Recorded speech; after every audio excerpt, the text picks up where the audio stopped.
ఇప్పుడున్న తరంలో ఇప్పుడు మనం మాట్లాడుకున్న ఇప్పుడున్న తరం డైరెక్టర్స్‌లో జంధ్యాల గారంత కాకపోయినా ఆయనలాగా ఎవరు బాగా తీస్తున్నారు మీ ఉద్దేశంలో? మీకు నచ్చిన సినిమాలు ఈ ఆహ్, మధ్య ఆహ్, కాలంలో? అంటే 'జంధ్యాల' గారి జోనరు అందరూ తప్పుగా అర్థం చేసుకున్నారమ్మా. హ్మ్. ఉట్టి కామెడీ మాత్రమే కాదు. యెస్. ఆయన కలం పాళికి 2 వైపులా పదునుంది. హ్మ్. యాస్ ఎ రైటర్ ఆయన 350 సినిమాలు రాశారు. ఆ రాసిన సినిమాల్లో 'శంకరాభరణం' ఉంది, 'వేటగాడు' ఉంది, 'సప్తపది' ఉంది.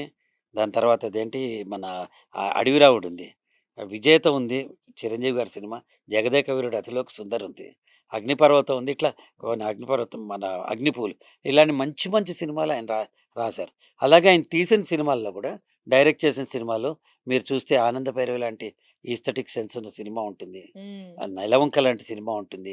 'పుత్తడి బొమ్మ' లాంటి సినిమా ఉంటుంది. ఆ 'లేడీస్ స్పెషల్' అనే సినిమాలుంటాయి. అన్నీ అన్ని ఆయన కోణాలు. అన్ని కోణాలు టచ్ చేశారన్నమాట.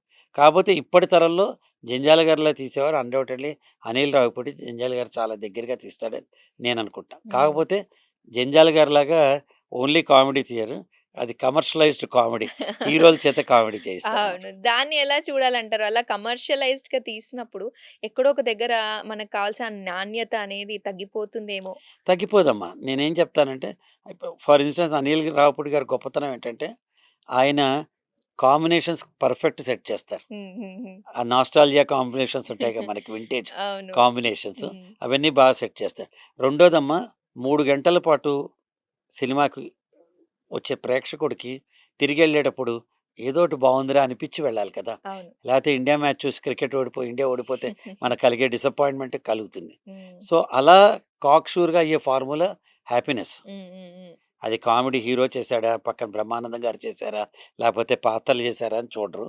ఆ కామెడీ హ్యాపీనెస్, ఆ హ్యాపీనెస్ కోషెంట్‌కి అనిల్ రావిపూడి చాలా హెల్ప్ చేస్తున్నాడు హ్మ్. తను. హ్మ్. ఇప్పుడు 'అనిల్ రావిపూడి' గారు మీకు ఆ స్టోరీ చెప్పినప్పుడు అంతేగాని ఆయన తీసుకొచ్చిందా? లేదా మీరు ఇంప్రూవైజేషన్ చేసిందా? ఎలా లేదమ్మా. సెట్ అయింది ఆ కాంబో అసలు? పాపులర్ అంటే ఆహ్, పాపులర్ అసలు. కరెక్టే గాని క మొత్తం కథ, స్క్రీన్ ప్లే, దర్శకత్వం, క్రియేషన్ అన్నీ అనిల్ గారివే. ఆ! ఓకే. నేనొక పాత్రగా మాత్రమే వేశాను. హ్మ్. తను అనిల్ నాకు కథ చెప్పినప్పుడే నాకు నచ్చింది కథ. హ్మ్. అయితే ఇది వెయ్యాలా? వద్దా? అని ఆలోచిస్తుంటే ఆయన చెప్పాడు ఒక మాట నాకు చాలా నచ్చింది. చాలా ఇంటర్వ్యూలో కూడా చెప్పాను నేను.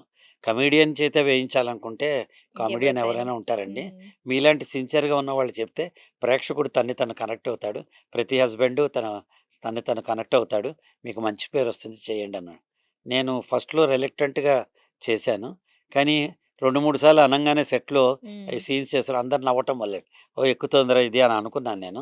తర్వాత సెట్‌కొస్తే అంతేగాని పలకరించడం తర్వాత నేను డబ్బింగ్‌కెళ్ళినప్పుడు సురేష్ ప్రొడక్షన్స్ డబ్బింగ్ థియేటర్‌లో అతను పొట్ట చెక్కలు పట్టుకొని సార్ ఎక్స్ట్రార్డినరీగా ఉందన్నాడు. హ్మ్. హ్మ్. హ్మ్. 'దేవిశ్రీ ప్రసాద్' రికార్డింగ్ చేస్తే ఫోన్ చేసి extraordinary then I thought it's hit hmm. అయిందనుకున్నానమ్మా. హ్మ్. హ్మ్. సో, ఇదంతా credit goes to Anil Anil గారు. రావిపూడి. అయితే అనిల్. మీరిందాక అన్నారు రిలక్టెంట్‌గా అనిపించింది అని.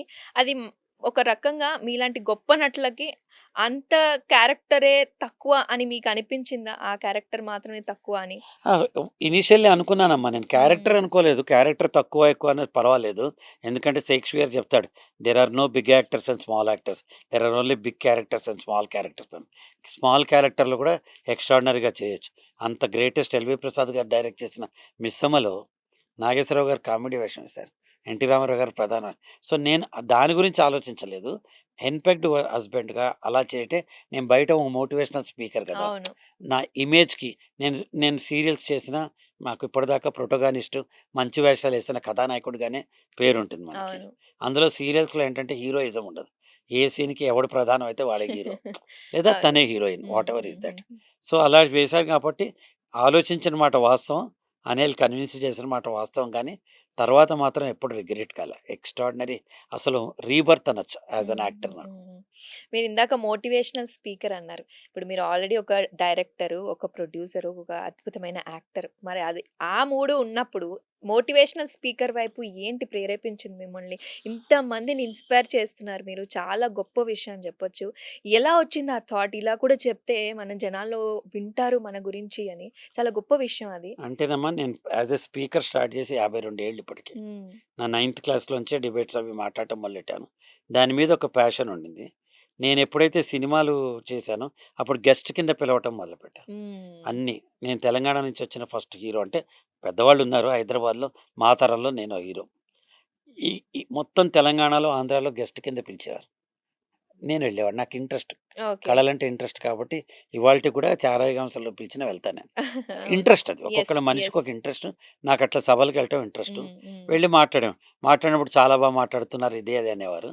దెన్ నేనేం చేశాను, ఇది అవ్వంగానే 3 ఏళ్ల పాటు వదిలేసి సీఏ చదువుకున్నాను. అవును. సీఏ చదువుతారు. సీఏ చదివినప్పుడు నాకు ఒక స్ట్రెస్ బస్టర్ కావాల్సొచ్చింది. హ్మ్. 3 సినిమాలు హీరో వదిలేసి సీఏ చదివినప్పుడు చుట్టూ అందరూ నెక్స్ట్ ఏంటి? మీ తర్వాత క్యారెక్టర్ ఇవే అడిగేవాళ్ళు తప్ప ఎవరు అడిగారు. నేను ఆడిట్‌కెళ్తే ఆడిట్‌కి కంపెనీ చుట్టూ అమ్మాయిలు, అబ్బాయిలు వచ్చేసేవాళ్ళు. హ్మ్. హ్మ్. జనం మూగేసేవాళ్ళు.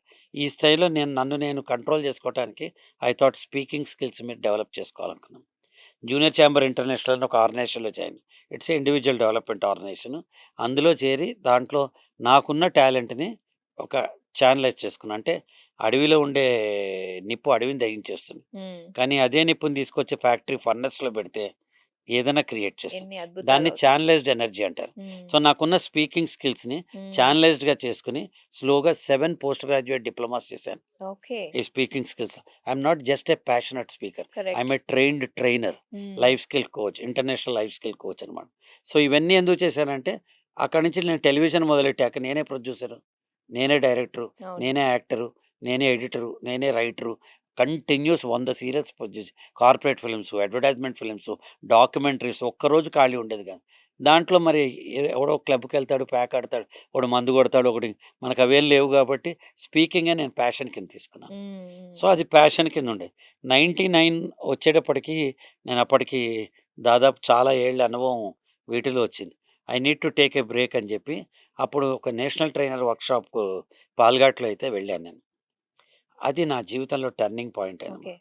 అక్కడ ఔట్‌స్టాండింగ్ పార్టిసిపెంట్ కింద అవార్డ్ ఇచ్చి బయటకొచ్చాను నేను. హ్మ్. హ్మ్. దెన్ ఐ థాట్ ఈ ట్రైనింగ్ మాడ్యూల్‌లోకెళ్తే 10 మందికి మంచి ఇన్‌స్పైర్ చేయొచ్చు. చేయొచ్చు. ఇవాల్టి సినారియో తీసుకుంటే అమ్మ, పిల్లలు వాట్సాప్ చెక్ చేసుకుంటున్నారు. వాళ్ళని అందుకే టీనేజర్స్ అంటలేదు. స్క్రీనేజర్స్ అంటారు. హ్మ్. They burn out of screens, they learn out of screens. వాళ్ళు దాంట్లో బిజీగా ఉన్నారు. తల్లిదండ్రులు ఈఎంఐలు ఎలా కట్టాలో బిజీగా ఉన్నారు.